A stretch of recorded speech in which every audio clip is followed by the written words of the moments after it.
What is your sense of where we are right now? The story from Boris Johnson is, I'm not going to seek an extension. The story from Parliament is, you have to seek an extension. The story from Brussels is, this probably doesn't go far enough. The story from Dublin is, this probably doesn't go far enough. Where does that leave us? Oh, the new proposals definitely don't go far enough. I mean, they would not respect the integrity of the EU single market, which is a red line for the EU.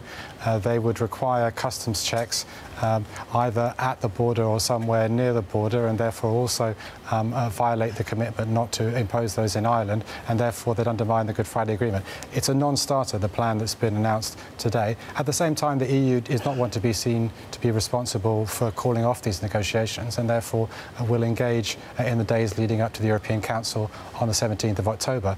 But unless the UK is willing to compromise, there's no basis for a deal.